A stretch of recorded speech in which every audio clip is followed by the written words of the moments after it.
Hey guys, welcome back to my channel. आप सबका मेरे channel job guide with RP पर स्वागत है।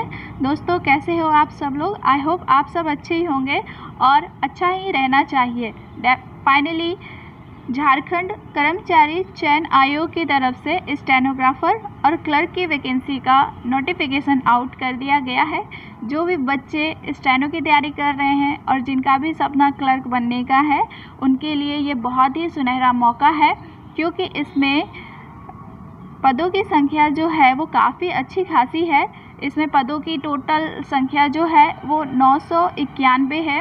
जब पदों की संख्या अच्छी हो तो उसमें सिलेक्शन होने के चांसेस भी थोड़े बढ़ जाते हैं। वीडियो में हम लोग स्टेनोग्राफर और क्लर्क से रिलेटेड पोस्ट से जितने भी इम्पॉर्टेंट पॉइंट्स हैं उनको कवर करेंगे कि इसके लिए हमारे पास एजुकेशनल क्वालिफ़िकेशन क्या होना चाहिए और जो दो अदर स्टेट के बच्चे हैं वो इस फॉर्म को कैसे फिल कर सकेंगे, उनके लिए क्या क्या क्राइटेरिया रखा गया है, इन सब चीज़ों के बारे में हम लोग जानेंगे।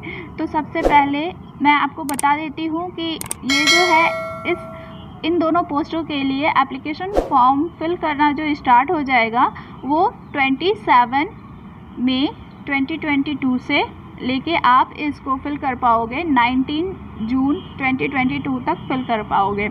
और यहाँ पे झारखंड कर्मचारी चयन आयोग की तरफ से एक बहुत ही अच्छी अपडेट भी दी गई कि अगर आपसे फॉर्म फिल करते समय किसी भी तरीके की गलती हो जाती है तो आप अपने फॉर्म को सुधार सकते हो। उसके लिए इसके लिए कुछ समय बाद जो है लिंक फिर से एक्टिव की जाएगी, जिससे कि आप अपने फॉर्म को सुधार सकते हैं। तो दोस्तों, यहाँ पे ये आप देख सकते हो, ये जो है नंबर ऑफ़ वैकेंसीज़ टोटल दे रखी हैं, जहाँ पे निम्न वर्गीय लिपिक के लिए जो टोटल नंबर ऑफ़ वैकेंसीज़ हैं वो है 110 है और इसी तरीके से बाकी वैकेंसीज़ हैं। स्टेनोग्राफर की इसमें वैकेंसी 27 है ओवरऑल। तो ये काफ़ी अच्छी खासी वैकेंसीज़ हैं यहाँ पे। ये काफ़ी अच्छा मौका है उन बच्चों के लिए जो भी स्टेनो की तैयारी कर रहे हैं।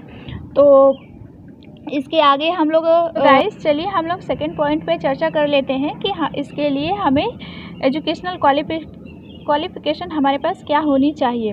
तो जो स्टेनोग्राफर है उनके लिए तो एजुकेशनल क्वालिफ़िकेशन के साथ साथ उनका स्किल टेस्ट भी होगा। तो स्किल टेस्ट में उनकी स्टेनो की स्पीड कितनी होनी चाहिए, इसके बारे में मैं आपको बता देती हूँ। यहाँ पे ये देखिए मेंशन किया हुआ है कि जो स्टेनोग्राफर की पोस्ट के लिए जो भी बच्चे अप्लाई करेंगे उनकी स्पीड जो है 80 वर्ड पर मिनट होनी चाहिए और टाइपिंग 30 वर्ड पर मिनट होनी चाहिए। और जो बच्चे SC और ST कैटेगरी का रिजर्वेशन लेंगे उनके लिए यहाँ पे टाइपिंग में थोड़ी सी छूट दी गई है, उनको 20 वर्ड पर मिनट की उनकी टाइपिंग की स्पीड होनी चाहिए। यहाँ पे अच्छी खासी सैलरी भी दी जा रही है। यहाँ पे पे स्केल लेवल 4 का है और यहाँ पे जैसा आप देख पा रहे हो जो सैलरी है वह 25,500 से लेके 81,100 रुपये तक हो सकती है। नेक्स्ट पॉइंट, हम लोग एजुकेशनल क्वालिफ़िकेशन के बारे में बात कर लेते हैं। तो जो भी बच्चे इस फॉर्म को फिल करना चाहते हैं उनके लिए झारखंड राज्य से हाई स्कूल या 12th पास आउट होना अनिवार्य है, लेकिन ये केवल उन बच्चों के लिए है जो वहाँ का रिजर्वेशन लेना चाहते हैं।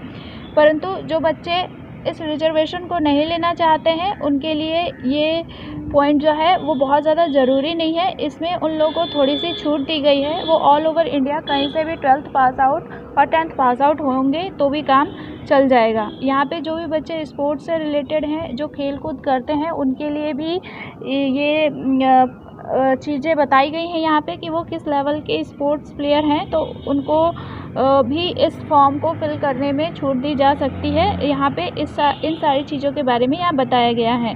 तो मैं आपको यहाँ पे एज लिमिट बता देती हूँ कि इस फॉर्म को फिल करने के लिए न्यूनतम एज जो है वो 18 ईयर होनी चाहिए और बाकी जो है वो 35 ईयर्स। और जो भी रिजर्वेशन के लोग हैं उनको जैसे कि 5 साल और 3 साल 2 साल का छूट मिलता है, उस तरीके से यहाँ पे भी छूट दी जाएगी। इसमें भी छूट दी गई है। और इसके आगे फिर हम बात कर लेते हैं कि सिलेक्शन प्रोसीजर क्या है और कैसे हमारा सिलेक्शन होगा, इसके बारे में यहाँ पे हम देख लेते हैं। और आप लोग फॉर्म कैसे फिल करोगे, तो सबसे इम्पॉर्टेंट चीज़ है फॉर्म फिल करना। तो हम फॉर्म फिल कैसे करेंगे, इसके लिए हम लोग जा सकते हैं www.j ssc.nic.in पर जाकर वहाँ पे हम लोग अपना ऑनलाइन फॉर्म फिल कर सकते हैं। और यहाँ पे थोड़ा सा इस फॉर्म को फिल करते ध्यान रखना है कि जब हम लोग अपना फॉर्म फिल करेंगे उसके बाद जो है पेमेंट करने के एक दिन बाद ही हम अपना एप्लीकेशन फॉर्म का प्रिंट आउट डाउनलोड कर पाएंगे। तो इस चीज़ का भी विशेष ध्यान रखें, उस समय आप बिल्कुल भी परेशान ना हो। और यहाँ पे देखिए ये दे रखा है कि आवेदन करने की प्रविष्टियों में संशोधन। इट मीन्स कि अगर हमने फॉर्म फिल करा है और उसमें किसी भी तरीके का एरर हो गया है, किसी भी तरीके की हमारी गलती हो गई है, तो उसके लिए जो है लिंक फिर से एक्टिव किया जाएगा। 26 जून से लेके 30 जून तक लिंक एक्टिव किया जाएगा। इसके अंतर्गत आप अपने फॉर्म को फिर से सुधार सकते हो, उसको संशोधित कर सकते हो। ओके, तो यहाँ पे इम्पॉर्टेंट डेट्स वही दी गई हैं कि हम लोग कब से अपना फॉर्म फिल कर सकते हैं और कब तक फिल कर पाएंगे, इसके बारे में बताया गया है। और हाँ, एक और चीज़ है, यहाँ पे एप्लीकेशन फ़ी जो है वो जनरल के लिए 100 रुपीज़ और जो भी रिजर्वेशन से रिलेटेड लोग हैं जैसे कि SC और ST कैटेगरी के लिए जो लोग हैं उनके लिए 50 रुपीज़ यहाँ पे एप्लीकेशन फ़ी रखी गई है। तो ये रहा हमारा सिलेक्शन प्रोसीजर कि सिलेक्शन कैसे होगा और उसके लिए हमें कौन कौन से सब्जेक्ट्स पढ़ने पड़ेंगे, इसके बारे में हम यहाँ पे जानेंगे। तो जो है ना परीक्षा का स्वरूप है वो आयोग द्वारा OMR आधारित परीक्षा ली जाएगी। मीन्स हमारा जो एग्ज़ाम होगा वो OMR रिलेटेड होगा, OMR शीट पे होगा।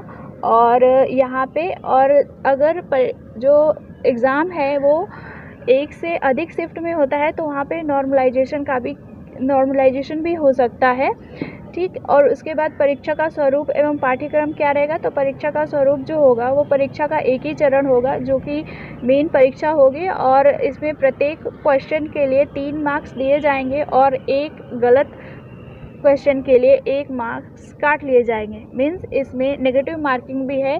तो आप जब पेपर दे रहे हो तो इस बात का विशेष ध्यान रखें कि इस पेपर में नेगेटिव मार्किंग भी है, ठीक है। तो दोस्तों यहाँ पे मुख्य परीक्षा के लिए जो है यहाँ पे मुख्य परीक्षा के लिए 3 पत्र होंगे, ठीक है। और ये पेपर जो होगा वो 3 पालियों में होगा और प्रत्येक पेपर जो होगा वो 2-2 घंटे का रखा जाएगा।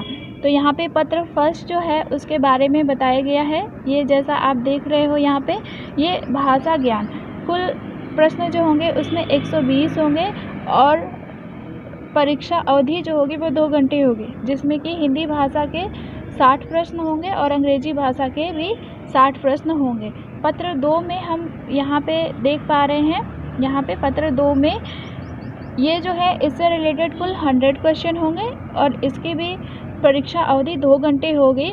और यहाँ पे जैसे ये दे रखा है उर्दू, संथाली, बांग्ला और ये जो जितने भी ये भाषा दे रखी है इनमें से किसी एक भाषा को हमें फॉर्म फिल करते समय चूज़ करना है और इसी से रिलेटेड 100 क्वेश्चन जो MCQ टाइप के होंगे वो हमसे पूछे जाएंगे, ओके।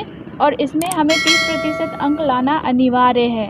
उसके बाद जो हमारा पेपर 3 होगा उसमें इन सारे सब्जेक्ट्स से क्वेश्चन पूछे जाएंगे, जिसमें कि सामान्य अध्ययन के 30 प्रश्न होंगे और झारखंड राज्य से संबंधित ज्ञान के 40 प्रश्न होंगे और कंप्यूटर ज्ञान एवं कंप्यूटर पर हिंदी टंकन से संबंधित प्रश्न जो होंगे वो 50 क्वेश्चन पूछे जाएंगे। सामान्य ज्ञान परीक्षा में भी 30% अंक प्राप्त करना अनिवार्य होगा, ठीक। तो ये भी बहुत ही ज़्यादा इम्पॉर्टेंट है। तो मुख्य परीक्षा का पाठ्यक्रम यानी कि सिलेबस क्या रहने वाला है इसके बारे में हम लोग देख लेते हैं। तो हिंदी भाषा ज्ञान, तो इसमें हिंदी अनुच्छेद पर आधारित प्रश्न जो है 20 प्रश्न पूछे जाएंगे और व्याकरण पर आधारित 40 प्रश्न पूछे जाएंगे और उसी तरीके से भी इंग्लिश का भी उसी टाइप का है। तो पत्र 2 है उसके लिए क्षेत्रीय भाषा। तो क्षेत्रीय भाषा जो भी हम लोग भाषा सेलेक्ट करेंगे उसके अंतर्गत क्या क्या चीज़ें आपको पढ़नी पड़ेगी उसका पूरा ब्यौरा यहाँ पे दिया हुआ है। आप नोटिफिकेशन में आप पढ़ लेना, अपने हिसाब से देख लेना और समझ लेना कि आपको कौन सी भाषा है जो आपको एप्लीकेशन फॉर्म फिल करते समय फिल करनी है। ये काफ़ी इम्पॉर्टेंट है क्योंकि अगर हम पेपर सेकंड में फेल हो गए, अगर हम 30% मार्क्स नहीं ला पाए तो तो हमें डिस्क्वालीफाई कर दिया जाएगा। और अगर हम इसमें डिस्क्वालीफाई हो गए तो हमारा पेपर जो 3rd है उसकी कॉपी चेक नहीं की जाएगी। तो ये इम्पॉर्टेंट चीज़ है, इसको हमें बिल्कुल भी लाइटली नहीं लेना है। अगर हम इस एप्लीकेशन फॉर्म को फिल कर रहे हैं तो यहाँ पे जो पेपर हमारा 3rd है इसके लिए सामान्य अध्ययन यानी कि यहाँ पे ये सिलेबस दे रखा है, पूरा का पूरा सिलेबस दिया हुआ है, तो आप अच्छे से पढ़ लेना। और उसके बाद जो भी बच्चे स्टेनो के पोस्ट के लिए फॉर्म फिल करेंगे उनके लिए यहाँ पे ये इम्पॉर्टेंट चीज़ है, क्योंकि यहाँ पे ये बताया गया है कि उनको टाइपिंग किस फ़ॉन्ट में करनी है और किस फ़ॉन्ट में उनको टाइपिंग यहाँ पे किस फ़ॉन्ट में उनकी टाइपिंग करनी है। तो यहाँ पे आप देख पा रहे हो, यहाँ पे कीर्तिदेव 010 फ़ॉन्ट में नहीं। तो दोस्तों यहाँ पे आप देख पा रहे हो कि आपका स्किल टेस्ट जो होगा वो कौन से फ़ॉन्ट में होगा। तो इसके लिए आपको कीर्तिदेव 010 फ़ॉन्ट की प्रैक्टिस करनी पड़ेगी और उसमें आपकी जो स्पीड है 20 वर्ड पर मिनट होनी चाहिए। और स्टेनोग्राफर के लिए इसमें उनकी स्टेनो की स्पीड 80 वर्ड पर मिनट होनी चाहिए और टाइपिंग स्पीड जो है वो 30 वर्ड पर मिनट होनी चाहिए। तो यहाँ पे फिर ये बताया गया है कि आपकी मेरिट लिस्ट कैसे बनाई जाएगी, इन सब चीज़ों के बारे में ये बताया गया है। तो इस PDF का इस नोटिफिकेशन का ये जो PDF है मैं आपको अपने चैनल के डिस्क्रिप्शन में दे दूँगी, वहाँ से आप लोग इस PDF को डाउनलोड कर लेना और आप इसको अच्छे से पढ़ लेना, उसके बाद ही फॉर्म फिल करना। तो अगर इस वीडियो से आपकी हेल्प हुई हो तो प्लीज़ चैनल को सब्सक्राइब करें और वीडियो को लाइक करें और दोस्तों में शेयर करना बिल्कुल भी ना भूलें। और आप इस एग्ज़ाम से रिलेटेड मैं बाकी चीज़ें अपडेट करती रहूँगी, तो प्लीज़ आप हमारे चैनल को सब्सक्राइब करें। तो मिलते हैं फिर नेक्स्ट वीडियो में न्यू अपडेट के साथ, तब तक के लिए आप सब अपना ध्यान रखें।